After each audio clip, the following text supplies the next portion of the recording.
எல்லாருக்கும் வணக்கம். இது உங்கள் வாய்ஸ் ஆஃப் தமிழ். இன்றைக்கி நம்ம ஃபைனல் எபிசோட் தான் பார்க்க போகிறோம். ஹீரோனியோட தங்கச்சி இதெல்லாம் கேட்டு ரொம்ப ஷாக்காரா.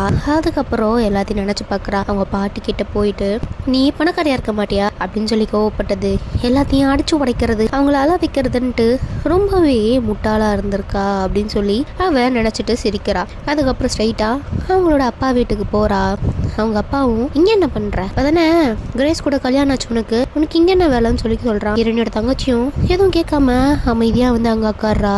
திருப்பியும் நம்ம என்னென்ன கஷ்டப்பட்டான்றதையும் யோசிச்சு பார்க்குறா. ஹீரோனியோட அப்பா கிட்ட, அப்பா நான் உங்கள் பொண்ணு தானே, நான் நிறையவே பண்ணிட்டேன், எனக்கு நீங்கள் என்னோட ஷேரை பிரித்து கொடுங்கன்னு சொல்லி கேட்குறான். ஹீரோனியோட அப்பாவும் ஷேரை பிரித்து தரணுமா, உனக்கு மேரேஜ் ஆகிடுச்சு, உன்னோட ஹஸ்பண்ட் கிட்ட போய் மணி கேளு, இங்கே கேட்குறவெல்லாம் வச்சுக்காத அப்படின்னு சொல்லிட்டு சொல்கிறான்.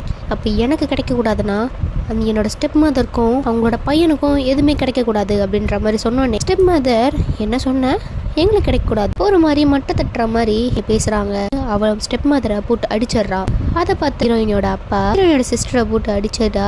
அவள் கீழே விழுந்துடுறா. கீழே விழுந்தோடனே அந்த ஸ்டெப் மதர், உனக்கு எவ்வளோ தைரியம் தான் என்ன அடிப்ப, நீ ஒர்த்லெஸ், ஒன்றுத்துக்குமே யூஸ்லெஸ்ல, உங்கள் அக்கா பார்த்தல எப்படி ஒரு பெரிய ரிச்சான ஒரு ஆளை உசார் பண்ணி கல்யாணம் பண்ணிக்கிட்டா, அந்த மாதிரி உன்னால பண்ண முடிஞ்சுதா, நீ வேஸ்ட் வேஸ்ட் அப்படின்னு சொல்லிட்டு இருக்கும் போது அங்கே அந்த குட்டி பையனும் வேஸ்ட் வேஸ்ட் அப்படின்னு சொல்லிட்டு சொல்கிறான். இதெல்லாம் கேட்டுட்டு இருந்த சிஸ்டர் ரொம்பவே டென்ஷன் ஆகி அங்கிருந்த அந்த ஃப்ரூட் நைஃப் எடுத்து எல்லாருமே கொலை பண்ணிடுறா. கட் பண்ண ஹீரோனியோட தங்கச்சியை போலீஸ் ஸ்டேஷனில் காமிக்கிறாங்க.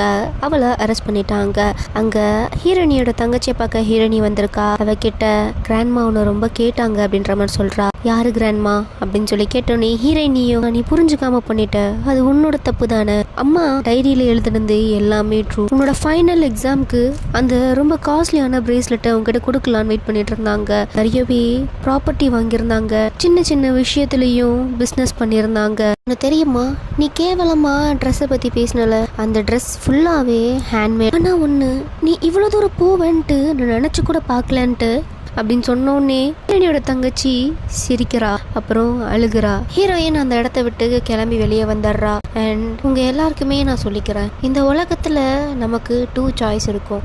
நம்ம எந்த சாய்ஸ் எப்படி சூஸ் பண்ணுறோன்றல, அந்த இடம் கெட்டதாக இருந்தாலுமே அதை எப்படி நமக்காக மாற்றிக்கிறோன் இருக்கு அப்படின்னு சொல்லி இந்த சீரியல் இதோட முடிஞ்சது. உங்களுக்கு இந்த சீரியல் பிடிச்சிருந்தா மறக்காம சப்ஸ்கிரைப் பண்ணுங்க. இன்னும் நிறைய சூப்பராக டிஃப்ரெண்ட்டான ட்ராமாஸை நான் உங்களுக்காக கொண்டு வந்துட்டு இருக்கேன். Stay tune for next drama. நாளைக்கு ஒரு புது ட்ராமாவோட வரேன்.